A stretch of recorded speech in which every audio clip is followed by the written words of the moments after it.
Dear one, if you feel like you've been auditioning for love, I want you to rest for a moment right here with me.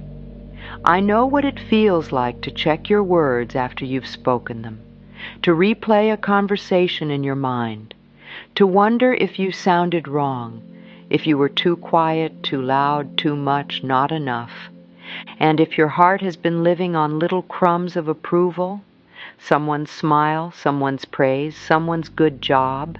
I want you to know something gently and clearly. You are not here to earn your right to exist. You are not here to beg for permission to be you. You are here to come home to yourself. Take a slow breath with me now. Let your shoulders drop. Let your jaw soften. Let your belly relax, even if only a little. You don't have to hold yourself so tightly in this moment. Some of us learned very early that love was something we had to qualify for. We learned that being good meant being approved of. We learned that safety meant keeping everyone pleased, keeping the peace, keeping our needs small enough to fit neatly into other people's expectations. And if you learned that, sweetheart, it makes perfect sense that you might still be living that way now. You might be the one who over-explains, the one who apologizes for taking up space, the one who says it's fine when it isn't, the one who can sense disappointment in a room like a sudden change in weather, and then your nervous system thinks, oh, I have to fix this, I have to fix me. If that's you, there is nothing wrong with you. You adapted, you learned, you survived, and now you can learn something new. Because the truth is, approval feels good, but it can become a kind of borrowed sunlight. It warms you for a moment, and then it disappears, and you feel cold again. So you chase another ray, another compliment, another yes, another sign that you're still acceptable. But sweetheart, your worth was never meant to depend on weather. Your worth is not seasonal. Your worth is not a performance. It is who you are. And as you begin to stop seeking approval, you may discover the quiet, steady feeling of being held by your own love, not by force, not by pretending, but by returning again and again to a relationship with yourself that is kind. I'm sharing this as a practice of perspective, not as a replacement for professional support. If you're working through deep trauma, anxiety, or depression, it can be very helpful to have loving, skilled guidance. And these gentle tools can walk alongside that support like a candle in the dark. Now let me share something beautiful that I've learned. Many of us confuse approval with love. They are not the same. Approval is conditional. It says, I like you when you do it my way. Love is spacious. It says, I see you, I respect you, you matter. And self-love, real self-love, is the soil where your life begins to bloom. So let's begin softly, right where you are. I invite you to place one hand over your heart if that feels comfortable, and say silently or out loud this simple phrase, I come home to myself. Say it again. I come home to myself. And one more time, dear one, as if you're speaking to a child you adore, I come home to myself. Feel the difference in your body when you say that, even if it's subtle, even if it's just a tiny exhale. That's your system recognizing safety, not because the world approved of you, but because you chose to be with you. Many of us learned early that being good meant being approved of. And I want to honor that because it didn't come from nowhere. Children are brilliant. They are sensitive. They read the room. They learn what gets them connection. They learn what gets them attention.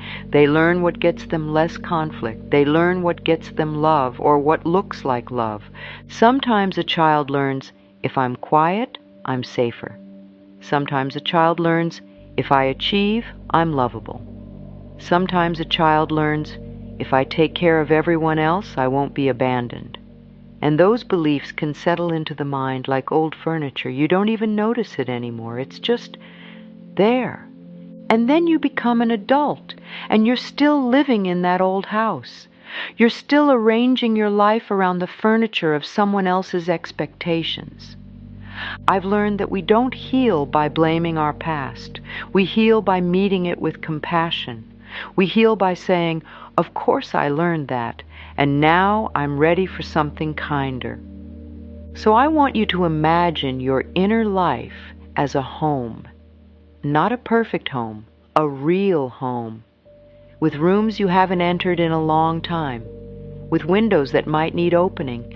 With corners that have collected dust because you were too busy keeping other people comfortable. And sweetheart, the first step is simply this: return to your own home. Because when you live for approval, you live like a guest in your own life. You ask others, "Is it okay if I sit here? Is it okay if I speak? Is it okay if I want this?" You wait for a nod, a smile, a permission slip. But you are the rightful resident of your own being. You get to decide. And you may notice resistance right away.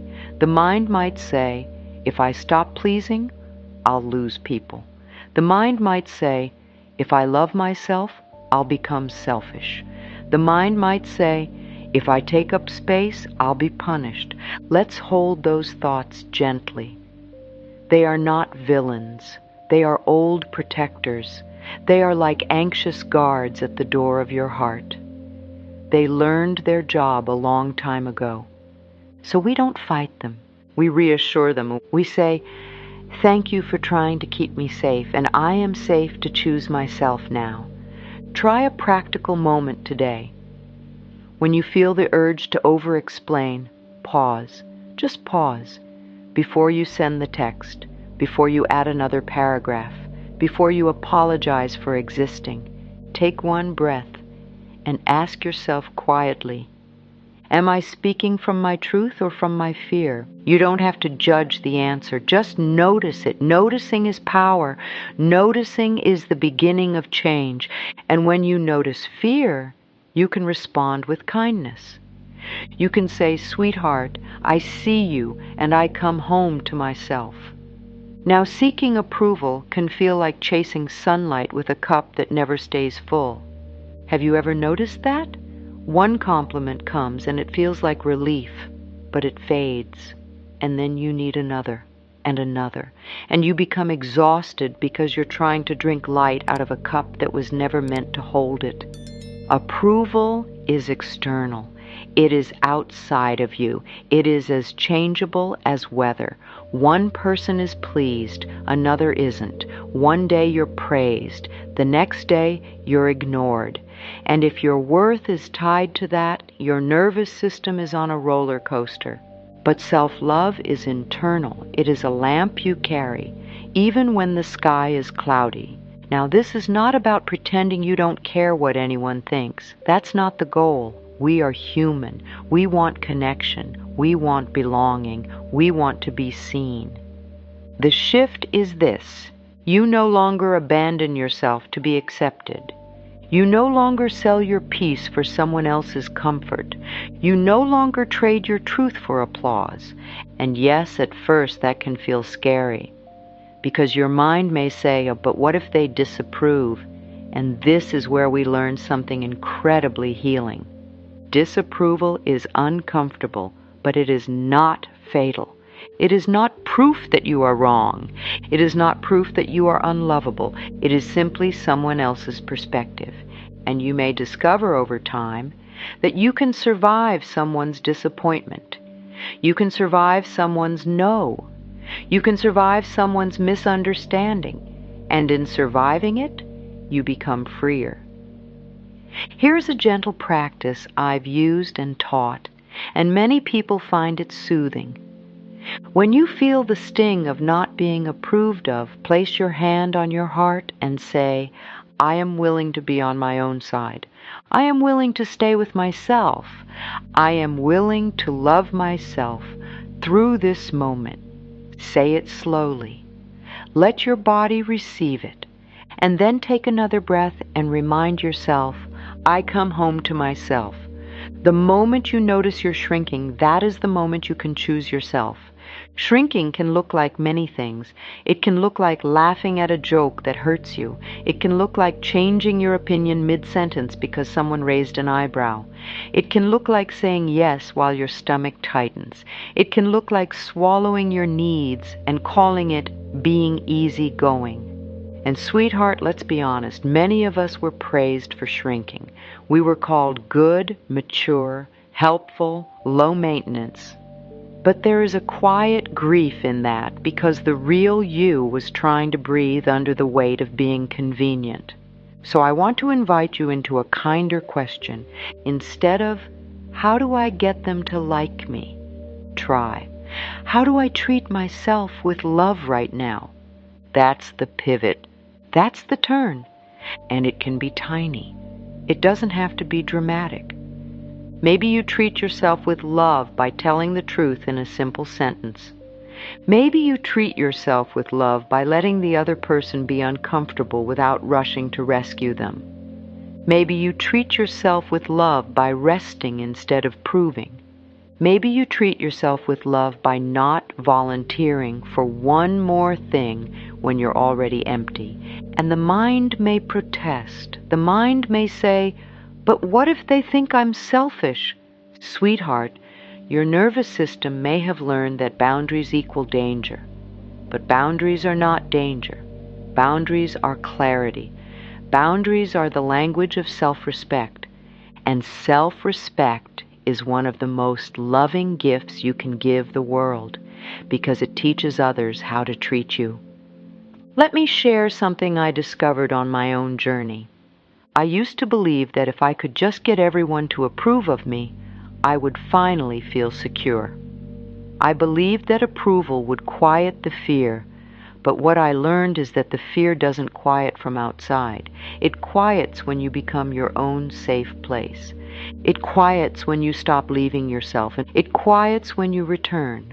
So if you catch yourself shrinking today, don't shame yourself. Just notice, and then choose a different action, even a small one.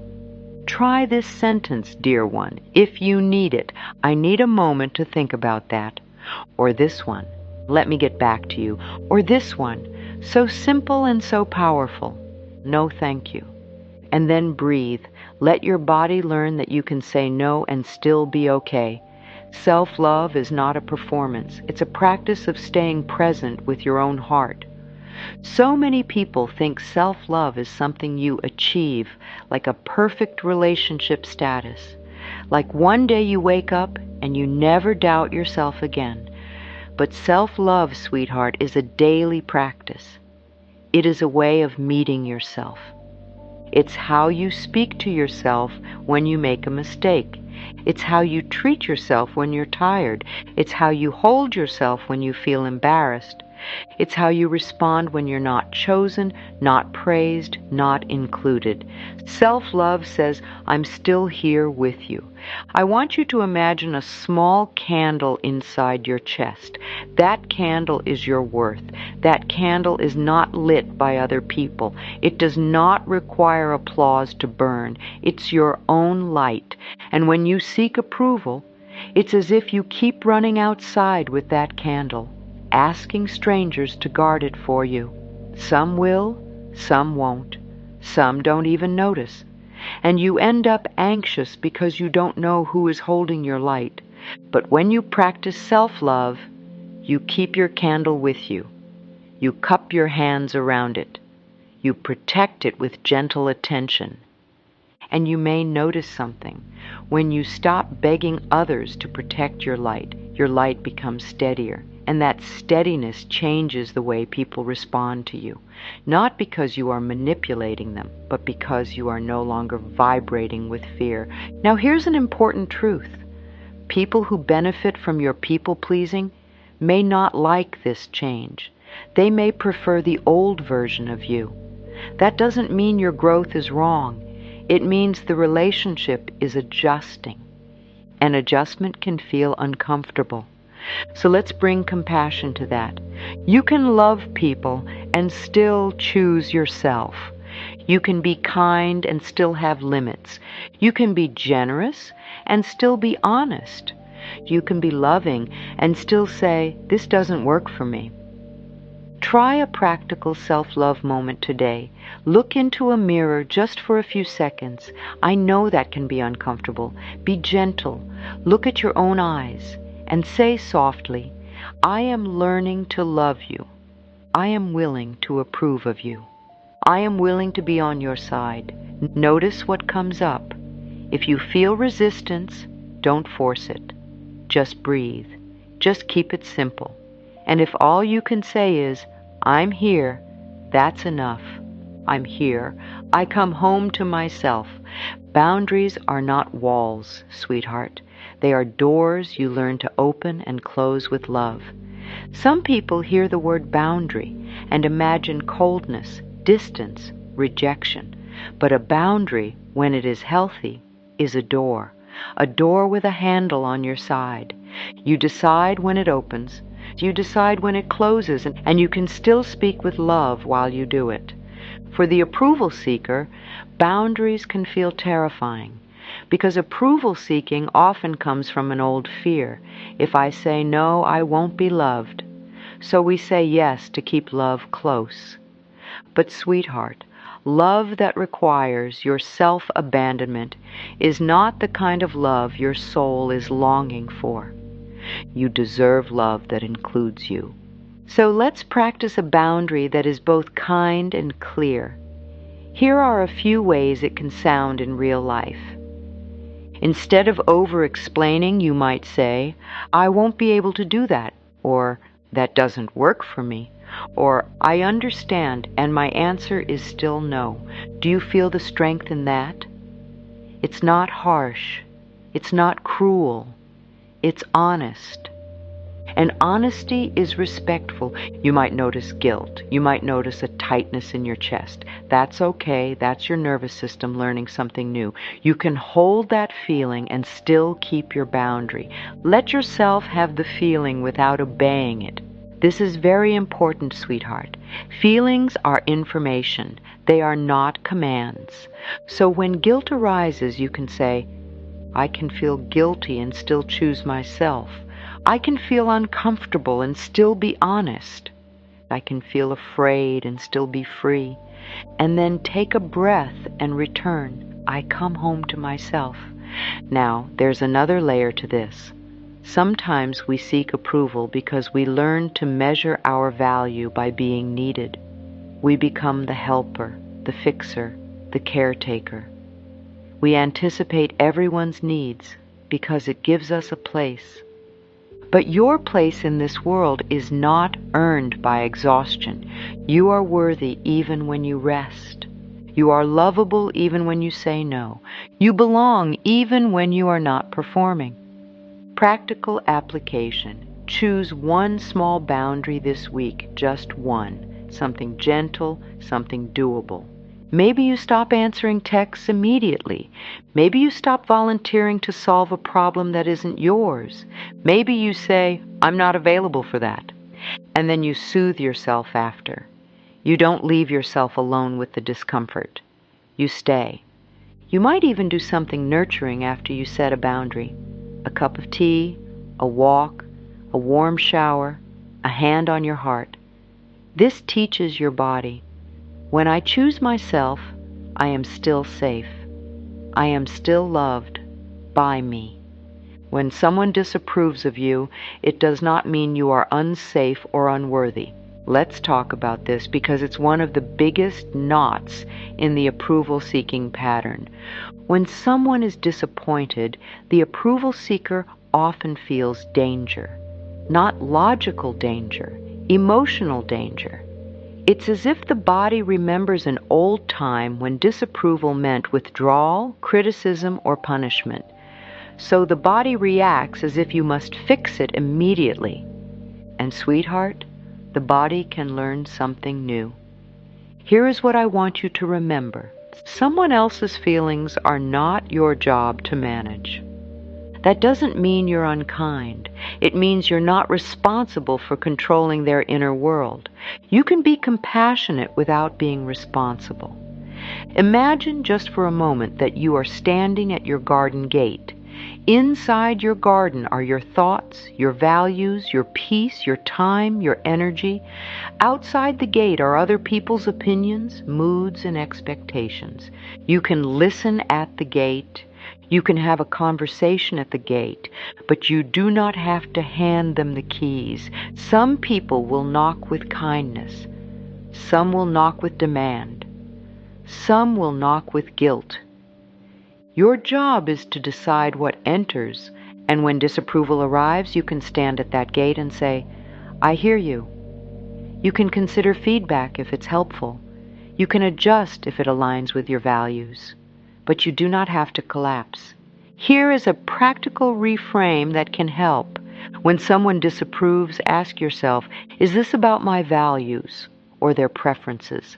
Values are things like honesty, kindness, respect, integrity. Preferences are things like, I want you to do it my way. I want you to respond faster. I want you to be available whenever I want. If it's about values, you can respond with care and take responsibility where needed. If it's about preferences, you can let them have their feelings without making it about your worth. And this is freedom, sweetheart, and I know it takes practice. So try this in small moments. The next time you notice that panicky urge to fix someone's mood, pause. Take one breath, put a hand on your heart, and say, I am safe even if they are unhappy. I am worthy even if they disagree. I come home to myself. Then choose a calm response or choose no response. Sometimes the most loving thing is not to rush. Let silence be your strength. Let your nervous system learn that you don't have to sprint every time someone frowns. Now, another reason we seek approval is because we mistake other people's opinions for truth. We think, if they think I'm wrong, I must be wrong. But opinions are not truth. They are lenses. They are shaped by someone's experiences, fears, and expectations. You do not have to live inside someone else's lens. You get to look through your own eyes. You get to decide what you believe about yourself, and that is self-love. There is a tender place in many hearts that says, if I love myself, I'll become selfish.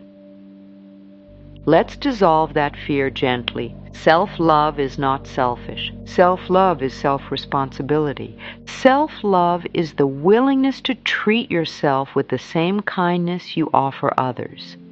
If you would never speak to a friend the way you speak to yourself, then, sweetheart, it's time to change the conversation.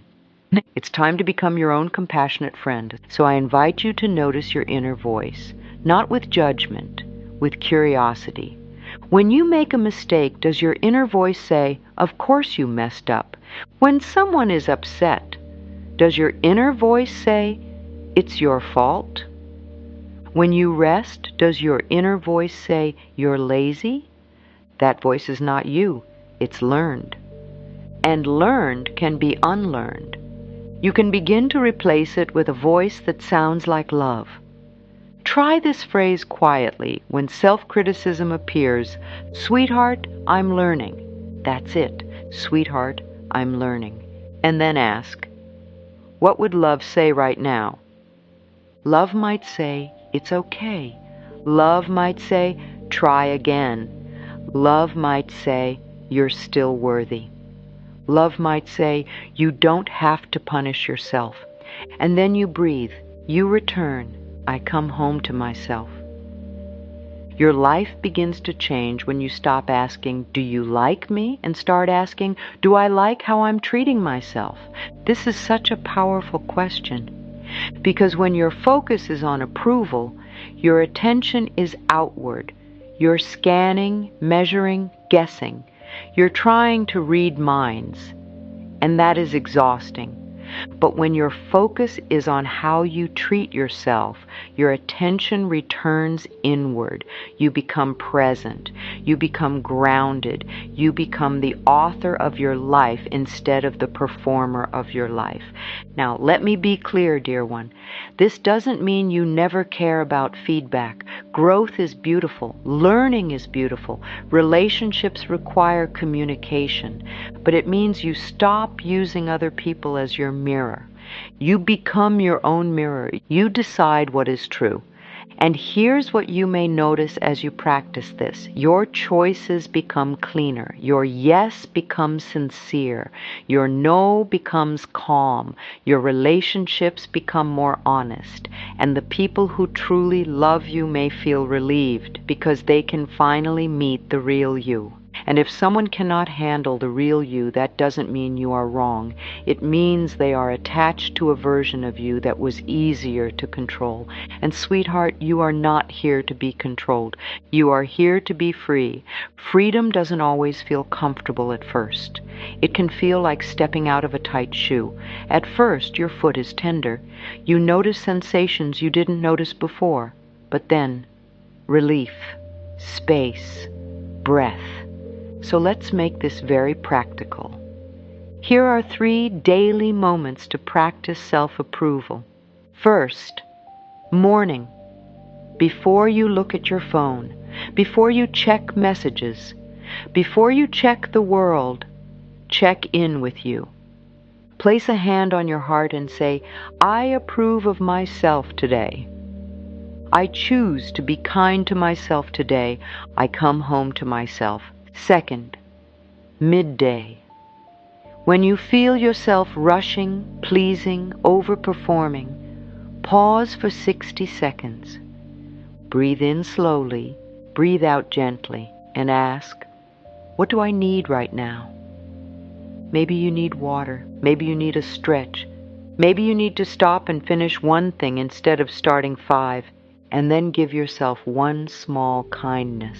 Third, evening. Before sleep, notice one moment when you chose yourself, even if it was tiny.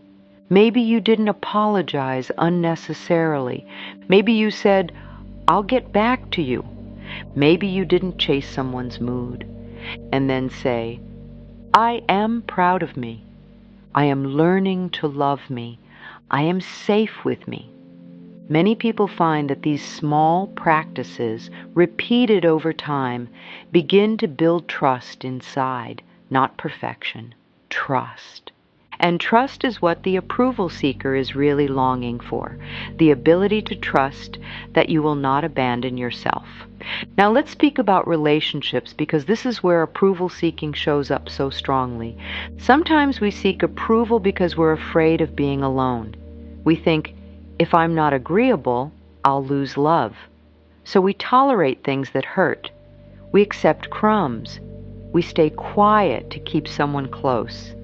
But sweetheart, you can be in a relationship and still be alone if you are not allowed to be yourself.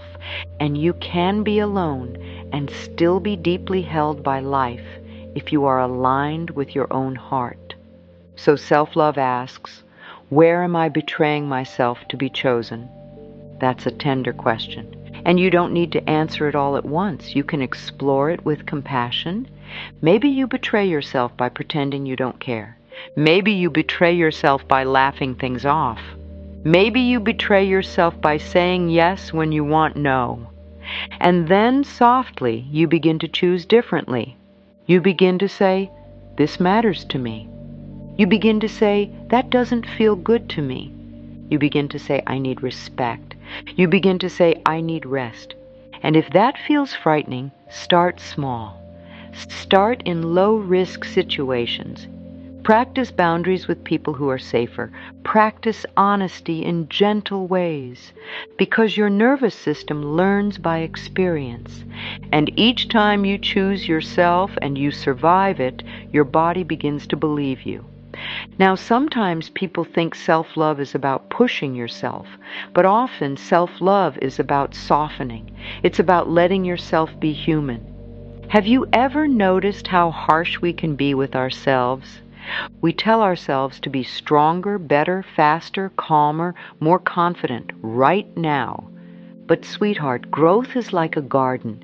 It doesn't bloom because you yell at it. It blooms because it is tended. So treat your heart like a garden. Your thoughts are seeds. Your words are water. Your attention is sunlight. If you constantly seek approval, it's like pulling up the seed every day to see if it's growing. Is it working? Am I lovable yet? Did they like me?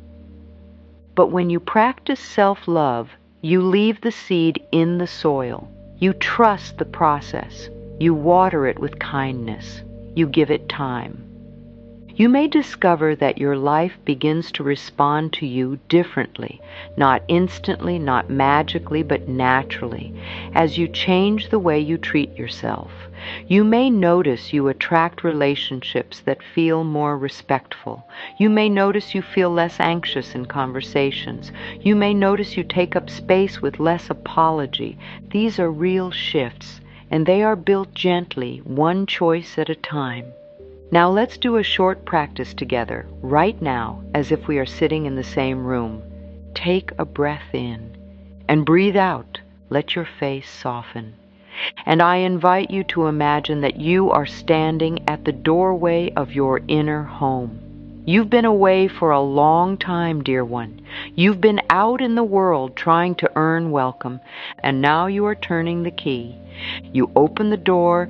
Inside there is quiet. Inside there is space.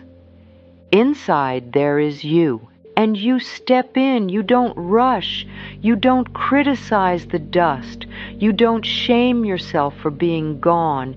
You simply arrive. And you say softly, "Hello, sweetheart, I'm here now. I'm not leaving you. I come home to myself." Breathe again. And if tears come, let them come. Tears are water. They cleanse. They soften. They are not weakness. They are release. Now here is another important truth. When you stop seeking approval, you might face a wave of grief. You might realize how long you've been trying to earn love. You might see how many times you abandoned your needs, and that can feel tender. So be gentle with yourself. Grief is not a setback. It's a healing sign. It means your heart is waking up, and you can meet that grief with love. You can say, "I forgive myself for the times I didn't know how to choose me. I forgive myself for the times I shrank. I forgive myself for the times I tried to earn what I deserved all along. I am learning now. I am here now. I come home to myself." Now let's speak about that moment when you feel judged. That moment when you post something online and then you spiral. That moment when you share an idea at work and then you wonder if you sounded stupid. That moment when you set a boundary and then you feel your heart pound. This is where you practice a new inner response. Instead of reaching outward, checking, asking, apologizing, reach inward. Put a hand on your heart and say, "Even if they don't approve, I approve of me. Even if they misunderstand, I am still worthy. Even if they leave, I remain with myself." Now you may not believe it at first.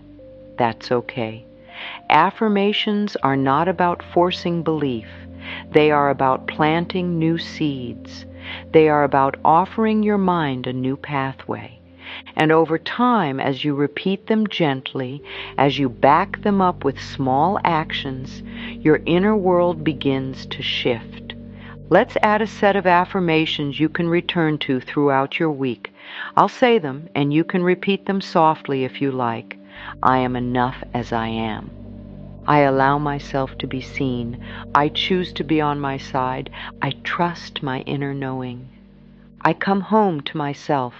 Again, dear one, I am enough as I am. I allow myself to be seen. I choose to be on my side. I trust my inner knowing. I come home to myself. And one more time, like a gentle lullaby. I am enough as I am. I allow myself to be seen.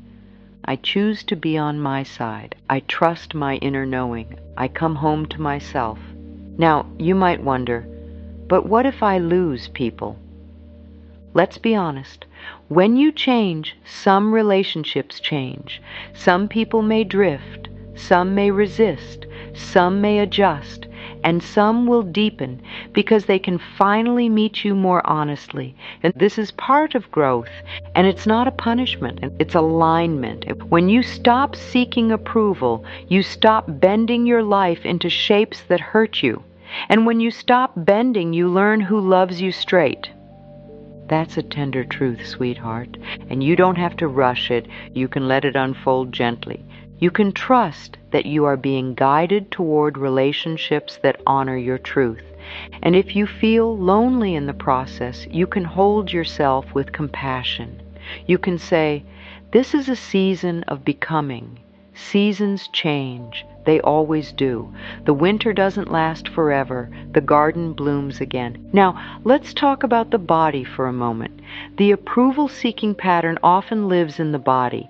It's not just thoughts. It's a reflex. The tight chest, the shallow breath, the urge to fix. So when you notice it, don't only talk to your mind, talk to your body. Try this simple grounding. Press your feet into the floor. Feel the support beneath you. Breathe in through your nose and breathe out slowly. Then say, in this moment I am safe. In this moment I am here. In this moment I choose me. This can help calm the nervous system so you can respond instead of react. Because approval seeking is often a reaction. Self-love is a response. And you are learning to respond. You are learning to pause. You are learning to choose. Now, there is something very powerful about approving of yourself, especially in the moments when you think you least deserve it. When you make a mistake, approve of yourself for being human. When you are rejected, approve of yourself for having the courage to try. When you are criticized, approve of yourself for being willing to grow without self-hate. When you feel insecure, approve of yourself for noticing and caring. Approval from others is not the measure of your worth. Your willingness to love yourself is. So here is another practical tool. Write down the phrase, I approve of myself. Put it somewhere you will see it, on a note, on your mirror, on your phone. And every time you see it, pause for 2 seconds and say it. I approve of myself. Even if you don't feel it, even if you feel silly. 2 seconds, sweetheart. 2 seconds is how new habits begin. Now let's explore one more layer. Perfectionism. Many approval seekers become perfectionists. If you do it perfectly, no one can disapprove, right? But perfectionism is not peace. Perfectionism is fear dressed up as discipline.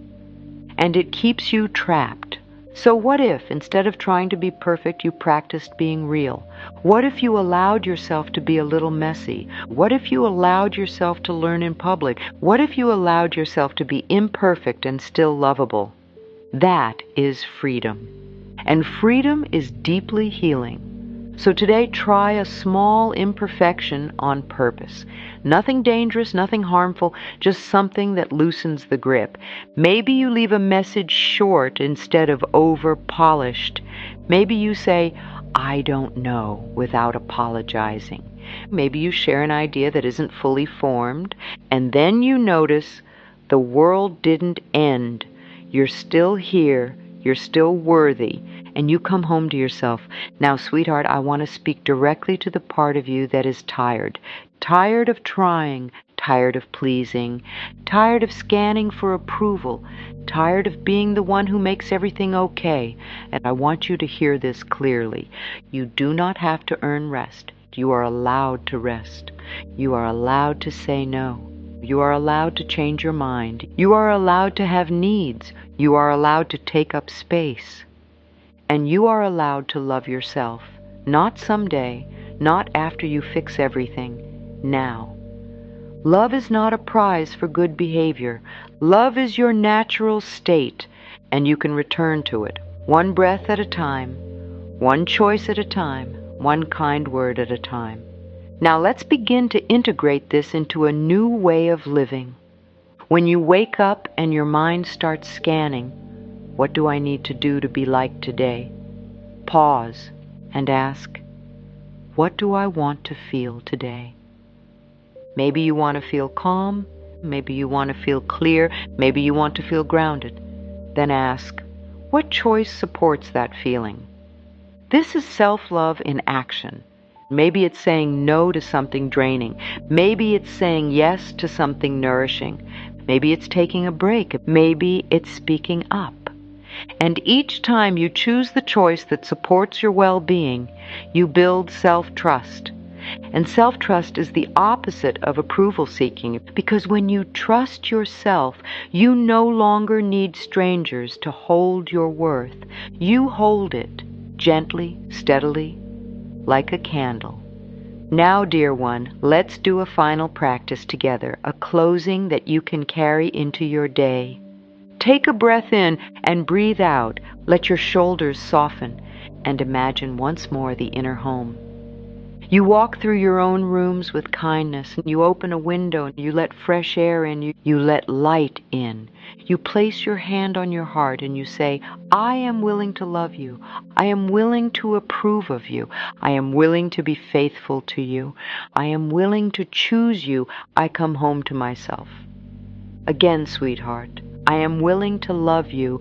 I am willing to approve of you. I am willing to be faithful to you. I am willing to choose you. I come home to myself. And one last time, as a promise, I am willing to love you. I am willing to approve of you. I am willing to be faithful to you. I am willing to choose you. I come home to myself. Now let's recap the transformation you are stepping into. You are learning to notice the old pattern without shaming it. You are learning to pause instead of perform. You are learning to treat yourself with kindness, especially when you feel vulnerable. You are learning to set boundaries as loving doors. You are learning that disapproval is not danger. You are learning that your worth is not weather. And most of all, you are learning to stay with yourself, to stay on your side, to become your own safe place. And as you practice over time, you may discover something quiet and miraculous. You may discover that the love you have been chasing is the love you were meant to give yourself, not as a replacement for connection, but as the foundation for it. Because when you love yourself, you no longer beg to be chosen. You choose people who honor you. You choose environments that support you. You choose words that respect your truth. You choose a life that feels like yours. So go gently, dear one. You don't have to fix everything today. You don't have to become fearless overnight. You just have to take one step toward yourself. And if you forget, if you slip into old habits, if you find yourself seeking approval again, don't punish yourself. Just return. Return like you would return to a garden after rain. Return like you would return to light after a long night. Return like you would return to a home that has been waiting for you with the door open and say, I come home to myself. I approve of myself. I choose to love myself. And I am willing more and more each day to live as the real me, with love, with softness, with strength, and with a heart that finally knows it belongs right here with you.